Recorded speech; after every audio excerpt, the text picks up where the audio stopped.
हैं, किसी भी कवि सम्मेलन का विशिष्ट अतिथि उस कवि सम्मेलन को सुनने आने वाला अतिथि है। जो भी सुनने आया है वो सब विशिष्ट अतिथि हैं। आज कुछ उपस्थिति कम है, उसका कारण विश्वविद्यालय का बंद होना हो सकता है, सैटरडे संडे दिन नहीं होना हो सकता है, वो अलग विषय है। मैं ये भी कह सकता हूँ कि रूस और यूक्रेन का युद्ध भी हो सकता है।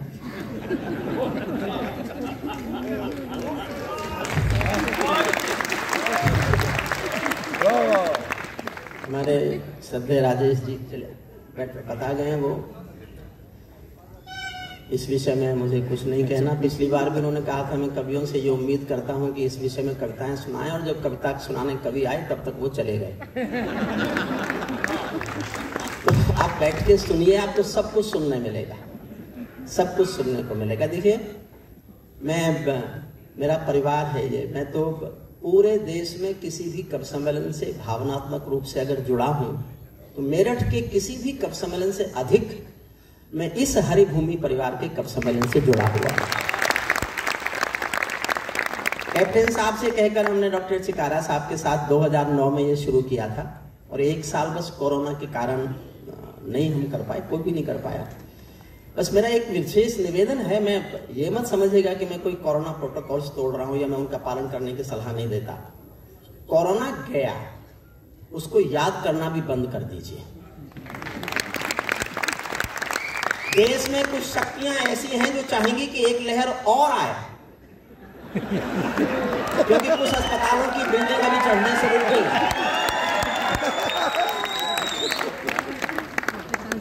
आयुर्वेद अपनाइए, भारतीय संस्कार संस्कृति का पालन कीजिए, आयुर्वेदिक की तरफ चले जाइए, प्रकृति की तरफ चले जाइए।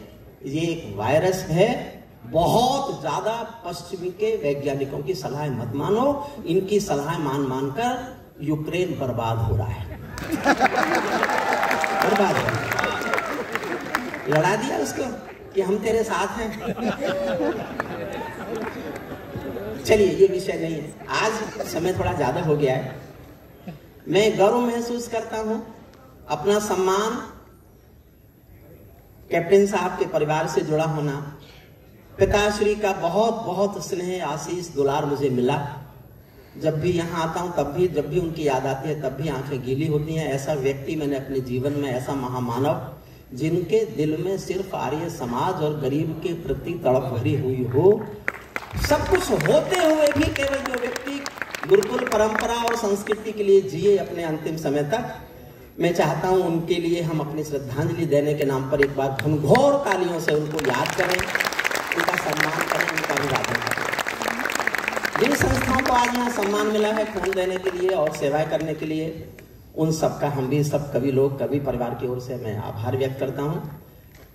संचालन में नहीं करूँगा, संचालन करेंगे आज हमारे बीच तेज नारायण शर्मा, ये मध्य प्रदेश से बुलाए गए थे, पहले भी आ चुके हैं इस परिवार में। इस परिवार में एक तो हमारे आलोक श्रीवास्तव जी, गजल का बहुत बड़ा नाम, जिनको न जाने कितने पुरस्कार मिले। मैंने तो इतनी कविताएं नहीं लिखी जितने उनको पुरस्कार मिले, और विश्व भर में जहां हिंदी की गजल सुनी जाती है वहां हमारे आलोक श्रीवास्तव जी को सुना जाता है। पहली बार आज वो यहाँ आए हैं, उनका अतिरिक्त सम्मान, अतिरिक्त स्वागत, अतिरिक्त आदर हम लोग करना है। पहली बार आए हैं, हमारे बीच में कोने में बैठे हैं गोविंद राठी। यह संयोग है कि आलोक श्रीवास्तव और राठी जी एक ही जगह के रहने वाले हैं, मध्य प्रदेश से हैं, दोनों से आजापुर जैसा बताया गया। मुझे आलोक जी का अब तक विदिशा पता था शायद। दो नए कवि हमारे परिवार में पहली बार शामिल हुए हैं, और ये दो पुराने पापी हैं, तेज नारायण भी और आस्का नारायण, जिनको आप देख चुके।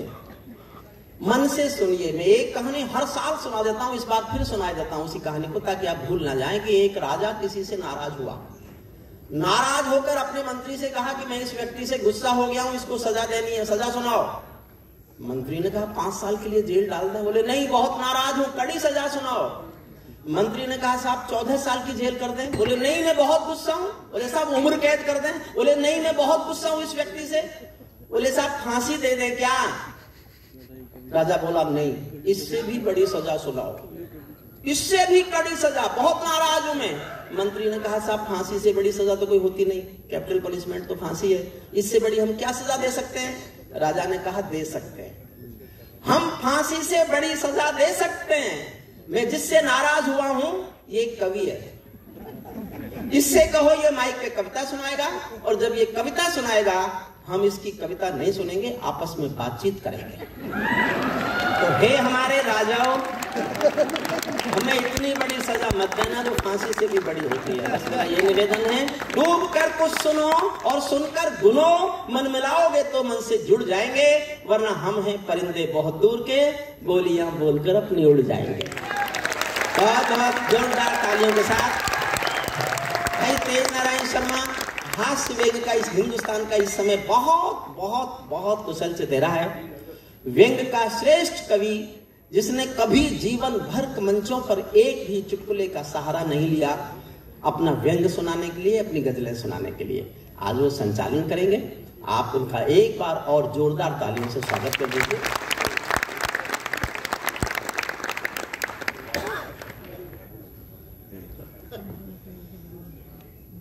कविता के इस रसक के वातावरण को प्रणाम करता हूं।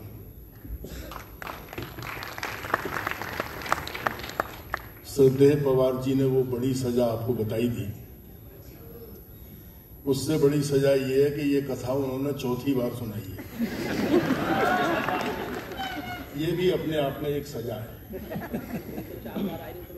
जो आपने भुगती। किसी भी सदन का सौभाग्य होता है कि उसकी प्रथम पंक्ति में वानप्रस्थ गृहस्थ के बीच में कहीं संन्यास अगर स्थापित हो जाता है तो सदन मंगलमय हो जाता है। मैं आपकी उपस्थिति को प्रणाम करता हूं। अग्रिम पंक्ति में सभी वो चेहरे हैं, उन्हें सबको प्रणाम करता हूं, देखे वाले चेहरे हैं। हम बहुत कठिन दौर से गुजरने के बाद आज यहाँ एकत्रित हुए हैं। वो संतरास हमने सबने भोगता है। आपके चेहरों की जो खिलखिलाहट है वो ये बता रही है कि उससे हम मुक्त हो चुके हैं।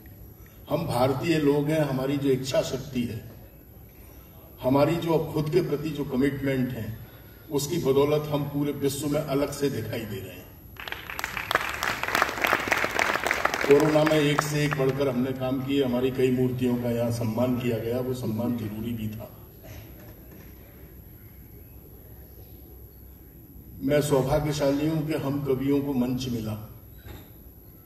ये माइक बहुत देर बाद मुझे मिला है, वरना तब से बैठे बैठे गोविंद राठी हम यही सोच रहे थे कि यार आज सुनने आए कि सुनाने आए। लेकिन ये मिला। एक बार जरा खुल के मेरे सम्मान में तालियां वालियां बजा दो, लगना चाहिए। तो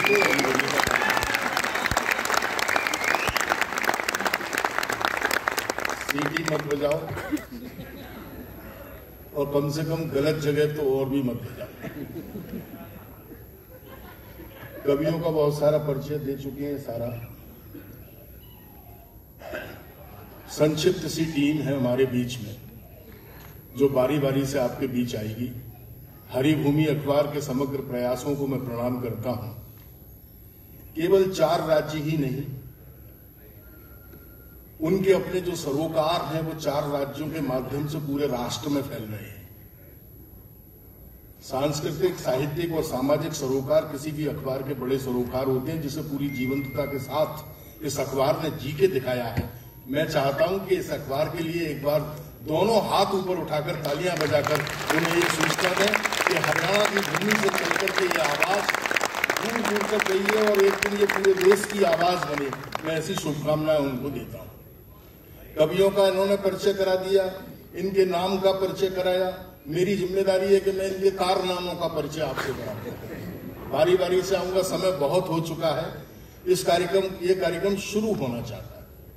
हम इस कार्यक्रम को शुरू करना चाहते हैं। ये 6 कवि हमारे बीच में बैठे हुए हैं। राम अवतार त्यागी जी ने कहा था रोहतक के लोगों कि गजब का एक सन्नाटा, कहीं पत्ता नहीं हिलता।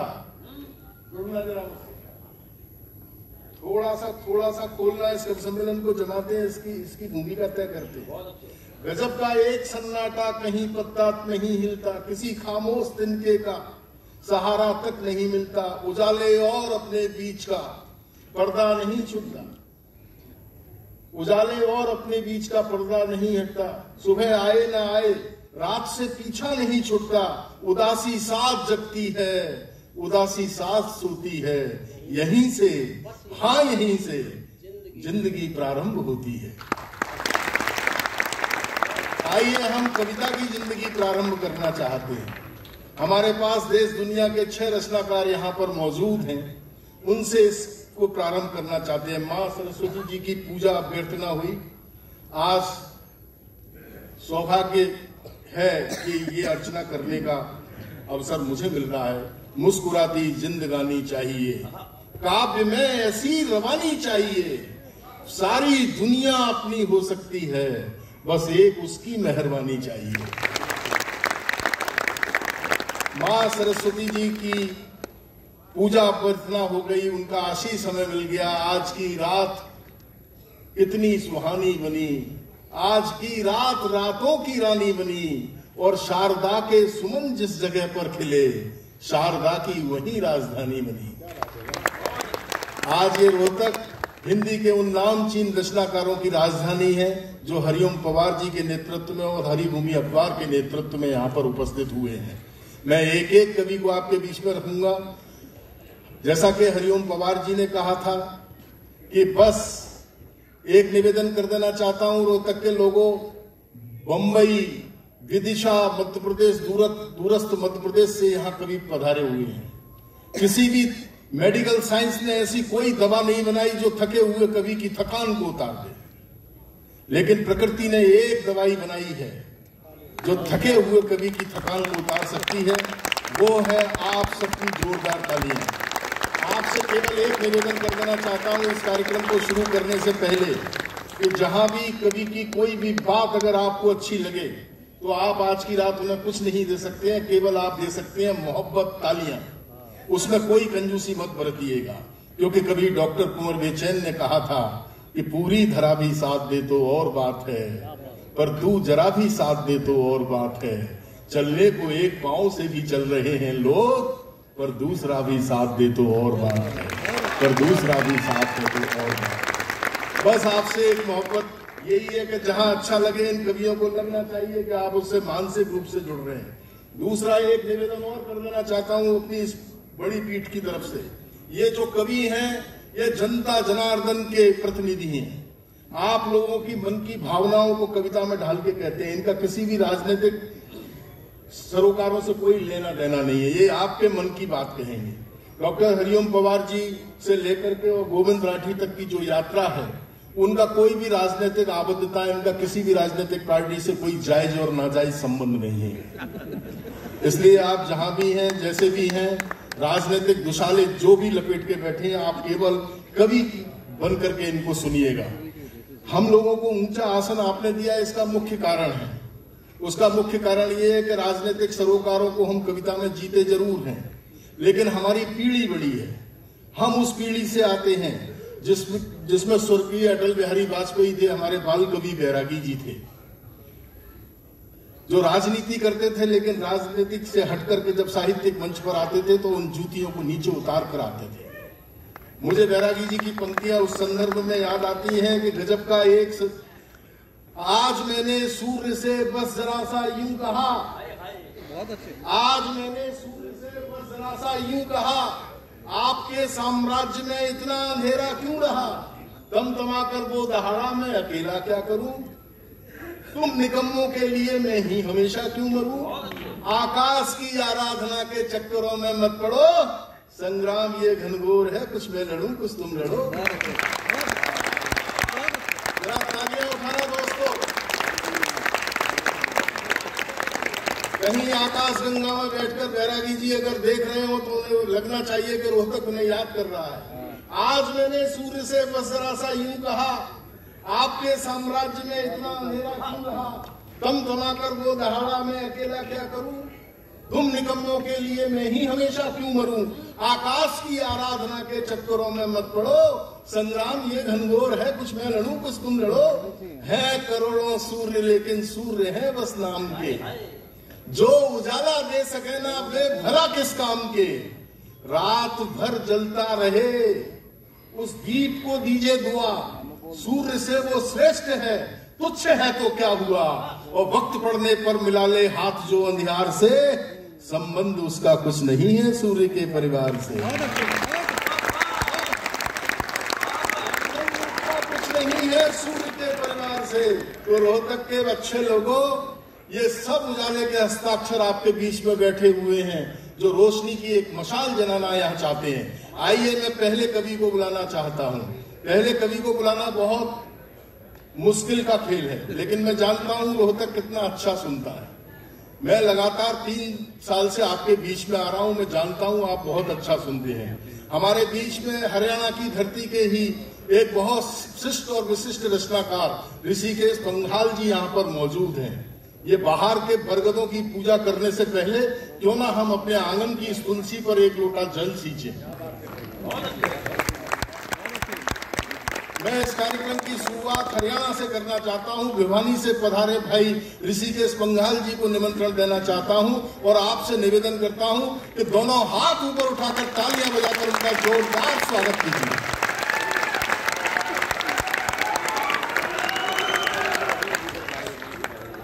ये माई काला कौन सा भाई तारा 6 फुट की कोई बंदे गए। चलो यो भी खुद संभालांगे। जब ये शुरुआत करने की जिम्मेवारी थारा इस भाई को, थारे इस बेटे को ही दे दी। राजेश जैन जी कह रहे थे कि बच्चों शोर मत मचाना।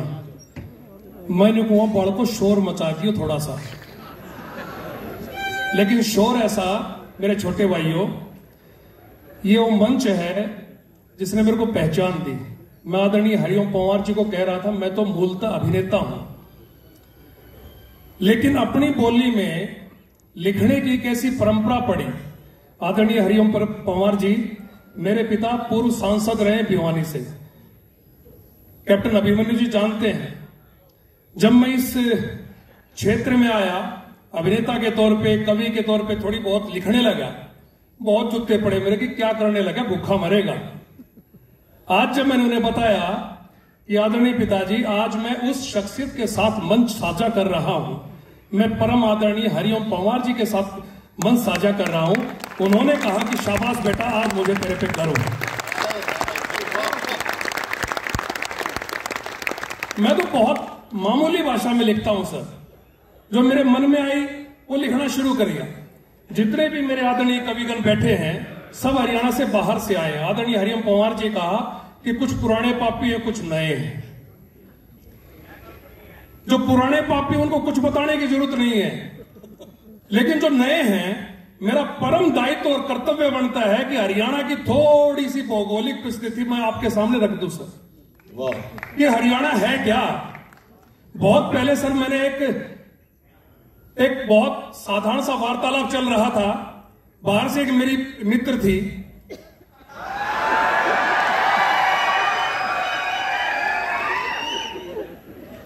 अरे मित्र थी, ये मित्र पे नहीं हंसे, ये तो बाहर से पे हंसे।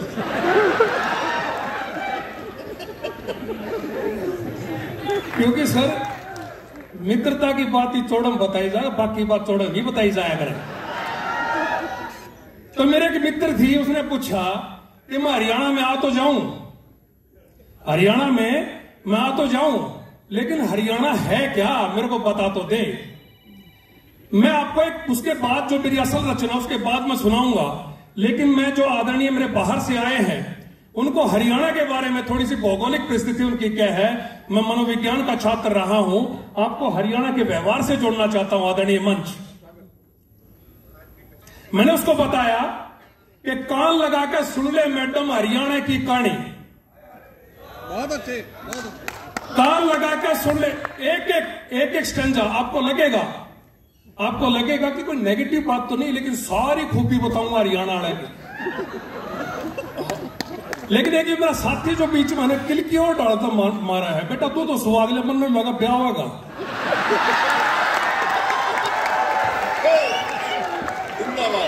तो थोड़ी किलकी है ना, थोड़ा सा किलकी मारने का स्टाइल में मार ले। हरियाणा साहब ये तीन पहलवान काले बुराड़, रिश्ता होंदा नहीं। शिव जी का शिवलिंग का चपट गए, दे लठी भोला राजी हो, भोला ने सोचा तो मरागा भाई। प्रकट हो गया, बोला बोलो बच्चा, नुबला बोलो बच्चा के ब्याह को नहीं हुंदा। शिव जी ने क्यों देखा कि ब्याह क्यों हो भाई, तो भी काले, किसी की नाश पंगी हो रही, किसी का कान पंगा हो रहा। कोई पहलवान मेरे साथी बैठे हो, बहुत हमारे देश को बहुत मान बहुत गौरव दिया इन पहलवानों ने, और नाराज ना हो। शिव जी ने देख लिया ब्योत, बोला भाई एक वरदान दे सकू हूं। पहलवान सोची कि मौका पड़ा है, नुबला बोला सुथरा मना दे। नुबला तथास्तु, एकदम गड़ गया सलमान खान वर्गा। सलमान खान पर कम हासिया मेरा वर्गा, एक अच्छा रिस्पॉन्स आया ना। दूसरा पहलवान ने पहल डाका देखा, हरियाणा साहब, दूसरा पहलवान ने पहल डाका देखा, नुबला बोला इससे भी सुथरा गड़ गए। नुबला तथास्तु, वो और भी गड़ दिया। तीसरे की बारी उकड़ू बैठा, एक का नहीं। नुबला बोला दो वरदान नहीं मिल जा, नुबला लालच ना करे, दूंगा एक के। नुबला मेरी देखी जाएगी साढ़े जी से तो साए करते।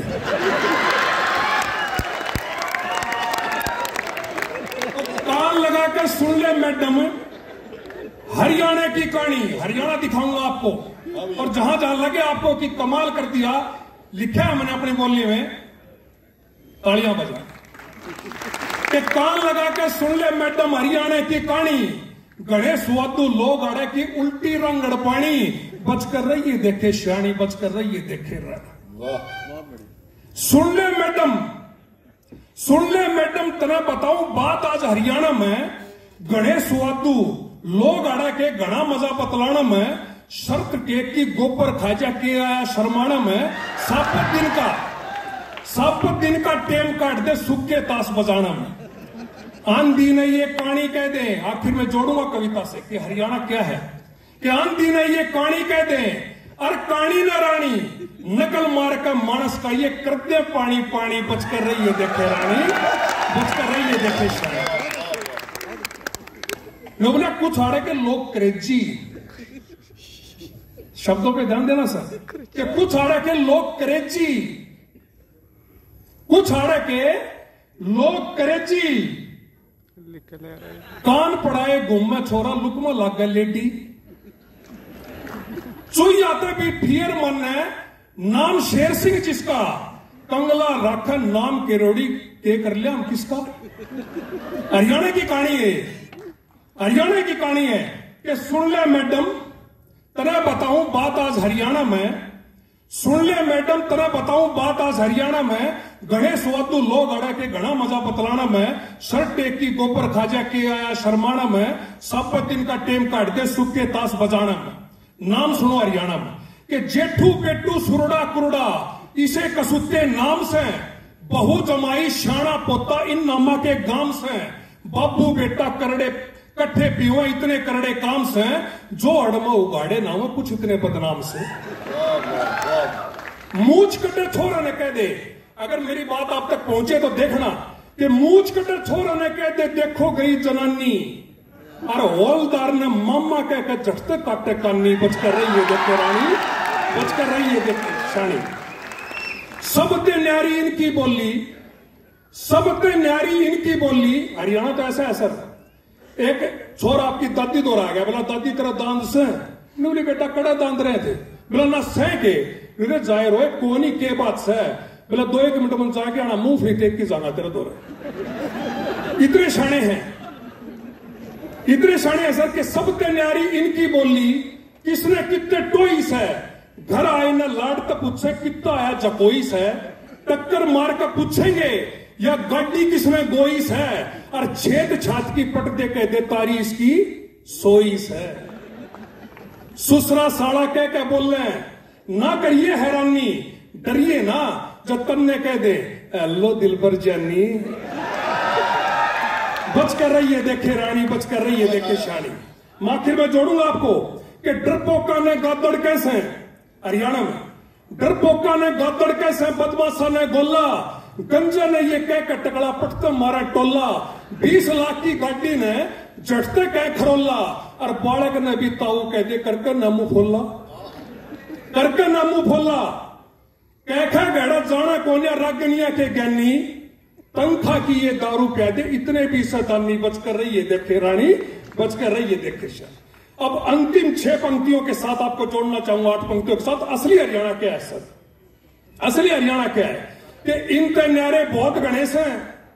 एक एक पंक्ति अगर आपके दिल तक पहुंचे, असली हरियाणा को पेश कर रहा हूं आपके सामने कि इन न्यारे बहुत गणेश हैं।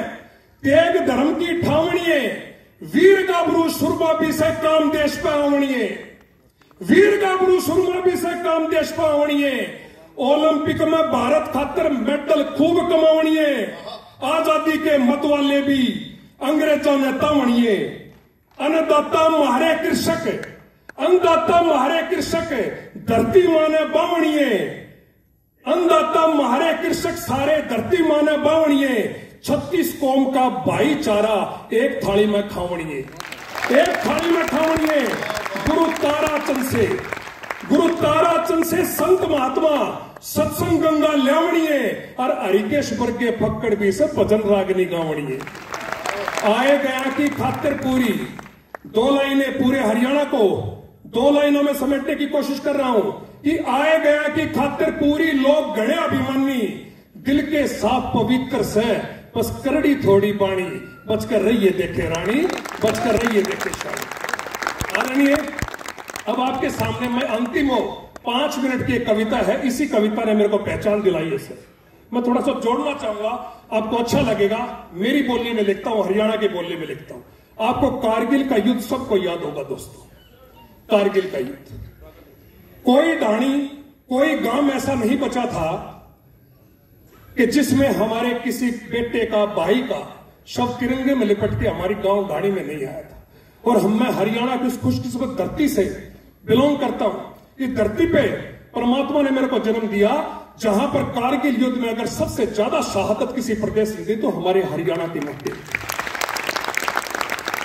वहां से कविता लिखी थी सर, और जहां से, जिन मंचों से मैंने इस कविता को पढ़ा, मुझे इस कविता ने बहुत बड़ा बना दिया।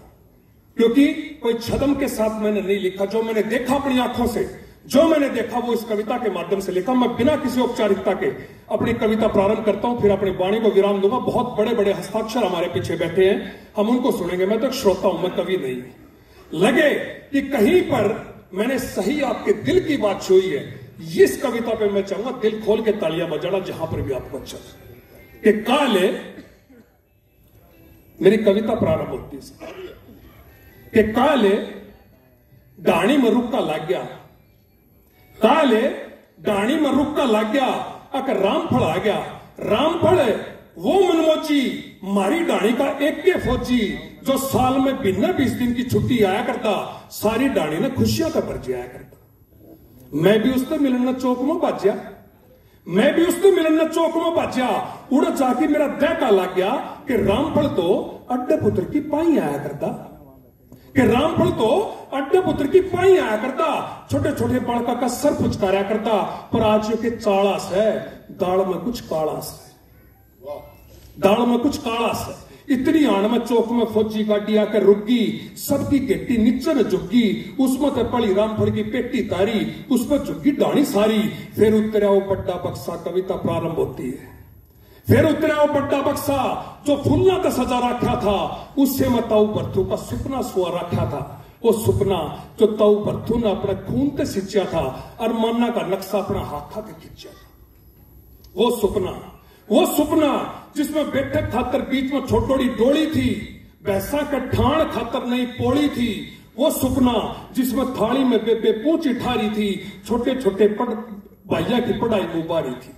वो सुपना जिसमें घर की टपकती छात की कारी थी, 20 दिन 500 होने वाले ब्याह की तैयारी थी।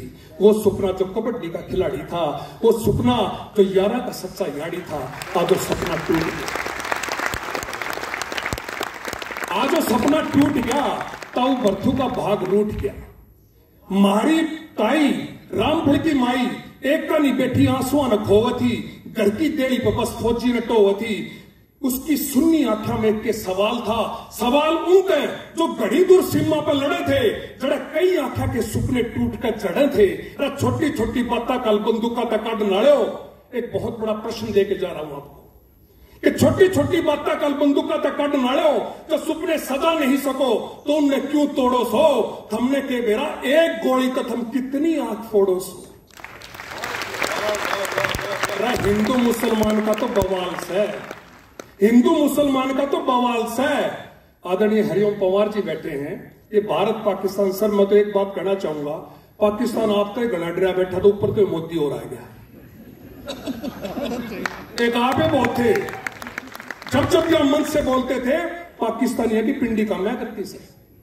अब ये नरेंद्र मोदी जी आ गए, अब दो फ्रंट से करना पड़ेगा कि बेरा ने क्यों बैरी बने सो, बेरा ने क्यों बैरी बने सो, रे गोली तो के बेरा कुण से ना मारेगी।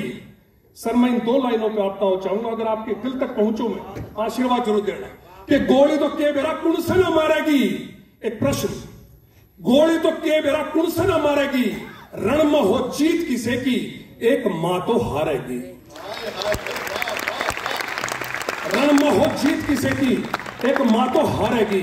ताऊ बर्थू ना आगे बढ़ की फौजी की गोश्त टटोली, खून पे लिखी रामफल की अंतिम चिट्ठी खोली कि मां मने माफी दिए, एक काम में बिना बुझे करो सु। कलियुग साहब, कलियुग साहब, मां बाप को अनाथालय में छोड़ाते हम। कितना आज्ञाकारी पुत्र था, क्या कह रहा है कि मां, और वो काम क्या कर रहा है, बिना पूछे जो काम उसने किया उस काम के ऊपर आपकी तालियां चाहूंगा कि मां मने माफी दिए, एक काम में बिना बुझे करूं सू, तेरा दूध बचाओ न मां, इस मां पर मैं मरू सू। तेरा दूध की लाज मना मां, तेरे दूध की लाज मना मां पूरी पूरी निभाई से। एक एक गोली मां मेरी छाती को ऊपर खाई से। झूठ ना बोलूं मर्दी आनी थोड़ा सा घबराया था, तेरी गोदी मां की मां सोवन ने जी चाया था। मेरा बाबू ने कही मां कति नहीं वो रोवे, मेरा भैया के भीतर भी बीज से बोवे, और तेरे दूध का डंका मां इस घाटी में बचा से, और तेरा छोरा काल बन बेरी के सर पर नाचा। इतनी बिनती सहमा, इतनी बिनती सहमा, इतना प्रण पुगाइए, गोदी में धर का सर मेरा मां। शब्दों पे गौर करना मेरे साथियों, इन 3 शब्दों पे गौर करना कि इतनी बिनती सहमा, इतना प्रण पुगाइए, गोदी में धर का सर मेरा मां। वाह लोरी गाइए जो बचपन से सुनता है, वाह लोरी गाइए कि सोजा लाडू आगे जाके काम बतेरा करना से, मां का दूध बचाओ ने तने हिंद पर मरना से, तने हिंद पर मरना से। बहुत बहुत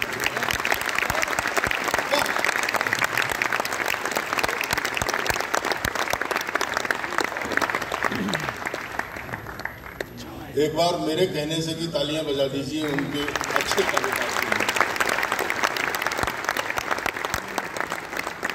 ऋषिकेश पंघाल जी ने इस कार्यक्रम की शुरुआत की है, और इतनी शानदार जानदार शुरुआत जिस कवि सम्मेलन की हो जाए, तो मैं समझता हूं उस कवि सम्मेलन